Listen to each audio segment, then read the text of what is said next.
What's up guys, today we're going to be checking out this video from Primal Space. It's killing Russia's most hated man. Of course this is to do with Rasputin, and if you've listened to the Boney M song, which you probably have, you probably know like the general gist of it, but I guess today we'll find out exactly what happened, how they did it, how they tried to and failed a few times, and the life of Rasputin. So yeah, let's get into this. It's just turned midnight in the Russian capital of St. Petersburg. The streets are empty, and with temperatures below freezing, most of the city has gone to sleep. But at a royal palace in the center of the city, a party is being planned. A party for just one person. The special guest is on his way and will be arriving in just a few minutes. Meanwhile, back at the palace, cakes and wine are being carefully laced with poison. To be fair, if I was to die, I wouldn't mind dying to like cakes and nice food, some tea, you know. Anything like that. That would be a nice way to go. Maybe not like diabetes, but you know. The guest was headed straight for a trap. That night, a gang of high society men carried out an elaborate plan to kill and dispose of Rasputin, the famous mystical healer who had become the most hated man in Russia. We modeled the entire thing to show you why he was killed and the play-by-play timeline of his assassination. Very few people have lived a crazier life than Grigory Yefimovich Rasputin. He went from being a poor peasant that couldn't read or write to being a godlike saint, surrounded by royalty. What? Who is this? Who is this? Dear God, Russian people are so sad. Like, they don't have anything happy, except for maybe vodka. And if you're Russian or have ever been to Russia, let me know down in the comments. How was it? Was it sad or was it fun? In power. But to really understand why he became so hated, we need to go back to the beginning. Rasputin grew up in a small farming village in Siberia and lived a pretty normal life. Yeah, that Worked seems on the farm, wonderful. Got married and had kids. But at the age of 28, something He's 28. He looks like 50 in that picture. changed in Rasputin's life. Religion took over, and suddenly he left his town and family behind to go on a pilgrimage. Wandering from town to town, he started developing a small circle of followers who prayed with him and listened to him preach. Everywhere he went, priests and villagers were captivated by his charisma and his unique ability to heal people. Rasputin continued walking all across Russia, claiming to heal people's illnesses, and by 1905, he had earned a godlike reputation.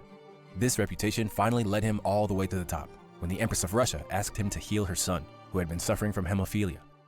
Despite his serious condition, Rasputin took away his medication, began praying for him, and miraculously, he got better. Whatever he had done, it earned him the trust from the most powerful. I wonder how, like, you know, now we have science and stuff, so we can probably guess how this happened, and I wonder what exactly made the son feel better, what Rasputin did. Maybe the medicine itself was like poisoning him or making him worse, so maybe something else, I don't know. Powerful woman in the country, and soon, the Empress became close friends with Rasputin, often depending on him for his wise advice. In just a handful of years, Rasputin's holy reputation had taken him from the bottom, all the way to the top. But his divine, supernatural image had a dark side. Rasputin was an alcoholic, one that partied and had constant affairs with his followers. No way that guy's an alcoholic. In 1915, No way. police set up a secret surveillance team and started following his day-to-day activities. On the 19th of February, Rasputin was seen coming out of a building with two ladies. He never returned home until 3 in the morning. On the 10th of March, the police followed him through the city and He was just going for, you know, a seminar, you know, to preach the word of God. saw him meeting up with a prostitute. On the 12th of May, Rasputin brought a different prostitute back to his flat and locked her in a room until she was later set free by a servant. Almost every other day, Rasputin was seen coming home with prostitutes and his own female followers, having drunken parties and singing from his apartment. Despite his wild life, he remained close friends with the Empress, and this brought him an immense amount of power. So much so that He's balding in like the most weird way. It's like in the middle of his head, but like not. I don't know. Rasputin weird. started making his own political decisions, appointing Funky new haircut. ministers, and giving advice on the war. The public was turning on Rasputin. To many, the Tsar and the Empress had become puppets, being controlled by the evil and corrupt Rasputin. At the time, the media wasn't allowed to report on this, but as things got more and more tense, newspapers were willingly paying censorship fines just to write about Rasputin's influence over Russia. All of this anger finally came out in November 1916, when politician Vladimir Purishkevich was giving a speech at the Russian parliament. Зло исходит от темных сил, во главе которых стоит Распутин. Уже несколько ночей я не могу сомкнуть глаз, представляя себе эти письма и послания, которые этот безграмотный мужик пишет императрице. Царь больше не управляет. Он сдался. Российская империя рушится. Теперь все распоряжения исходят от Распутина. Пока он жив, мы не сможем победить. Although many across the country felt the same way, no one had expressed their hatred of Rasputin so openly, until now. In the audience that day was Felix Yusupov. Despite being part of the royal family himself, he despised everything Rasputin stood for. To him, Rasputin was the devil, and he had to be taken out in order to save Russia. And so, he called Purishkevich. Ваша речь не принесет желаемых результатов. Ну что ж, что можно сделать? Избавиться от Распутина. А кто это сделает? В России есть люди, которые это сделают. И вы сейчас разговариваете с одним из них. With that message, it was clear that both men were on the same page. And just a week later, they met on board Purishkevich's train, which was parked at a nearby train station. Yusupov had brought along Grand Duke Dmitry Pavlovich, the Tsar's cousin, Dr. Lazarevert, and These names are crazy. There isn't a single name in this video that's like less than 10 letters long. Except for like this guy, but we don't have his last an name. old military friend, and Lieutenant Sergei Sukhotin. That evening, the 5 men came up with the grand plan to lure Rasputin in and kill him. Okay, to be fair, I guess 10 letters isn't that long of a name, but you get what I mean. Here's how they planned to do it. On the chosen night, the gang would meet at Yusupov's palace in the center of the city. At precisely 1 a.m., Yusupov would go to pick up Rasputin, driven by Dr. L, who would be dressed as a chauffeur. When they got back to the palace, Dr. L would park close to the entrance in such a way that would hide Rasputin from the street. They knew that Rasputin had 3 security agencies protecting him, so it was likely that spies would be keeping an eye on his every move. Once inside the palace, Dr. L would join the rest of the gang in a room upstairs, while Yusupov and Rasputin would go down to the basement, which the gang had turned into a lavish dining room. Here, the thick concrete walls would stop any screams or gunshots from being heard outside the palace. During the party, Yusupov would offer Rasputin various cakes and wines that had been laced with powerful cyanide poison, and if all went well, Rasputin would be dead in just 15 minutes. To get rid of any evidence, the gang would then drive to Purishkevich's train, burn Rasputin's clothes, and park the car on the cargo wagon, ready to leave St. Petersburg later that night. The gang would then walk through the city to another car and drive back to the crime scene. Finally, they would wrap up Rasputin's body, drive to a nearby bridge, and throw him into the icy river, hopefully never to be seen again. But all of this would only happen if Rasputin agreed to come to the party in the first place. They needed a way to lure him in. And so, Yusupov started faking chest pains and went to Rasputin for his healing powers. Throughout the month, the two met up several times, and Yusupov managed to become Rasputin's friend. With every meeting, Rasputin always asked to meet. I love how the 3D model has the little hair thing for Rasputin as well. Yusupov's wife, It's so cute. 21-year-old Irina. Yusupov was never going to let Rasputin anywhere near his wife, but it did give him an idea. He told Rasputin that Irina would be throwing a party with her friends on the 29th, and invited Rasputin to come and meet her. Rasputin, being the ultimate ladies' man, couldn't resist. The plan was set, but with so many moving parts, the gang needed a way to properly organize and manage everything. Oh my god. Luckily today, we have Odoo, an all-in-one management It's a software that great gives sponsor. entrepreneurs They had Odoo back in the day, and if you need to manage your business or entrepreneur stuff, use tools to simplify the day. use whatever their code is, Odoo/R/LZZM for like discount and stuff. Great stuff. Use Odoo. Portable subscription.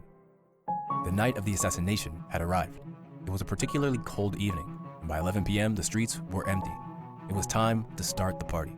Purishkevich left his train at 11:15 and nervously waited to be picked up. At 11:50, 20 minutes later than had been planned, Dr. L pulled up beside him.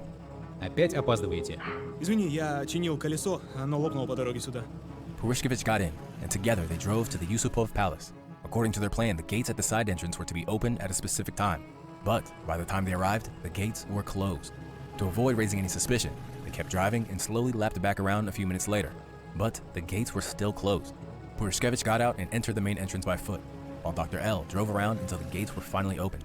They met the 3 other men in the dining room, where a large table was filled with pink cakes and other delights. Rasputin had told Yusupov that his spies didn't leave his apartment until just after midnight, so the gang had some time to kill before picking him up. Dr. L took this opportunity to start separating the cakes and grating the powerful cyanide poison into the cream layers. Then he poured several glasses of red wine and laced them too. Meanwhile, back at his apartment, Rasputin was getting ready for the party. For him, it was going to be another good night. Although he agreed not to tell anyone where he was going that night, he couldn't keep it in, and ended up telling his daughter and his secretary. Back at the palace, the gang were adding the final touches to the party. In order to make it seem like the party guests had just moved upstairs, they placed left-behind bits of cake and drinks on the table and began playing music on the gramophone. With everything in place, Yusupov and Dr. L left to go and pick up Rasputin at around 12:15. 45 minutes later, the gang heard a car pulling into the palace. Yusupov and Rasputin entered the dining room, while Dr. L joined the rest of the gang upstairs. So far, everything was running on time, and when the deed was done, the gang would make their way downstairs to hopefully find their enemy dead on the floor. For the next half an hour, the gang stood at the top of the staircase, trying to listen in to the muffled conversation. Then Yusupov ran upstairs to tell them that Rasputin was not eating or drinking anything. Господа, все идет не так. Эта тварь не ест и не пьет. Что нам делать? Потерпите. Вернитесь и попробуйте снова, но ни на минуту не оставляйте его одного. Yusupov returned to the basement, and after another half an hour, the gang heard 2 corks being popped and the chinking of glasses. It seemed like it was only a matter of time now. But another 30 minutes went by, and the conversation didn't stop. Yusupov rushed upstairs for a second time. Это невозможно. Он выпил 2 бокала вина, съел несколько кусков пирога и, как видите, ничего не произошло. Абсолютно ничего. И хуже всего, он начинает спрашивать, когда же встретиться с Ириной. Возвращайтесь. Яд обязательно сработает. Нужно лишь немного времени. Yusupov rejoined his guest and continued to fake I wonder what happened. I wonder why it's not working. Maybe he's just had so many people try to poison him. He's built up a resistance like the Princess Bride. pleasant conversation. But with every glass of wine, Rasputin was becoming more impatient, and it seemed like his supernatural powers were somehow overcoming the poison. After another half an hour of constant drinking, Yusupov ran upstairs and told the gang that the poison simply wasn't working. Это безнадежно. Может быть, мы покончим с ним в другой день. Никогда. Если он уйдет сегодня, он уйдет навсегда. Мы должны покончить с этим сегодня ночью. А что, если я застрелю его? Быстрее и проще. Хорошая мысль. Сейчас не важно, кто его убьет. Важно лишь одно. Он должен быть мертв. Сегодня. Во что бы то ни стало. Without hesitation, Yusupov picked up his pistol and returned to the basement. It didn't take long until the gang heard a loud bang and a body hitting the floor. They rushed downstairs to finally see their enemy lying on the floor. His body was still twitching, and he let out a few weak breaths, but they were sure that Rasputin was finally dead. Without wasting any more time, they turned off the lights and continued following the plan. 3 of the men made their way to Purishkevich's train to start burning the evidence. Since Lieutenant S looked the most like Rasputin, he was wearing his coat. That way, any spies that were following them might think Rasputin was inside the car. Back at the palace, Yusupov and Purishkevich were trying to process what they had just done. It had taken them longer than expected, but their plan was almost over. But all of a sudden, they heard footsteps coming from downstairs and a door opening. To their amazement, the man they thought was dead was now staggering through the courtyard. He's and just headed tanking straight for all the of it. Стреляй! Стреляй в него! Purishkevich grabbed his pistol and chased Rasputin into the courtyard. Just as he was reaching the gate, 2 bullets fired out from Purishkevich's gun, but both missed. 2 people were walking by when Purishkevich began firing and quickly ran off. No matter how hard they tried, it seemed like Rasputin really was invincible. But Purishkevich let out 2 more shots, which finally struck Rasputin in the back, finishing him off. It was now well after 3 Hopefully for the last time. Hopefully he doesn't come back as like a damn zombie again. morning, and the plan had taken a chaotic turn. Rasputin was now lying dead at the gates of the palace, in plain sight for anyone in the street to see. Purishkevich ran back inside and came across 2 soldiers protecting the palace. He told them what had happened, and to his relief, they were glad that someone had finally killed Rasputin. The soldiers brought Rasputin's body back inside and wrapped it up in a curtain. Meanwhile, Yusupov was going crazy in another room. As all of this was happening, a policeman came to the palace and started questioning Purishkevich about the gunshots.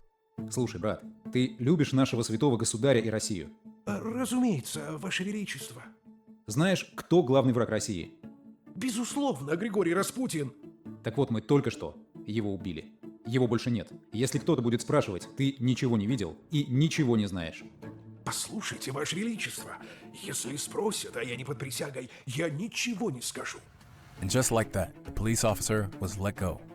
The rest of the gang returned 5 minutes later, still carrying Rasputin's clothes. As it turned out, the stove on board the train was too small, and Rasputin's coat and shoes didn't fit inside.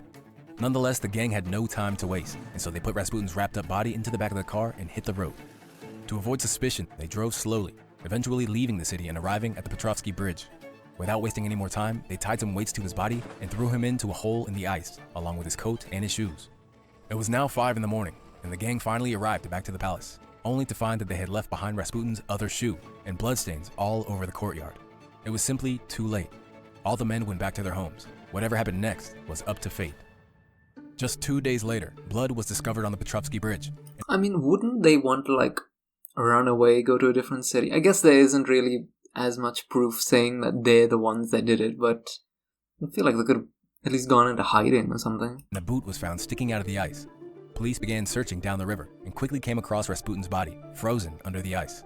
There was no hiding who did it. The 5 men had done very little to cover up their crime. Everyone knew where Rasputin was that night. Despite this, the Tsar thought that arresting any of them might heighten the already tense political scene going on throughout Russia. Pavlovich, Dr. L, and Lieutenant S eventually left Russia. Purishkevich stayed in Russia but died just a few years later.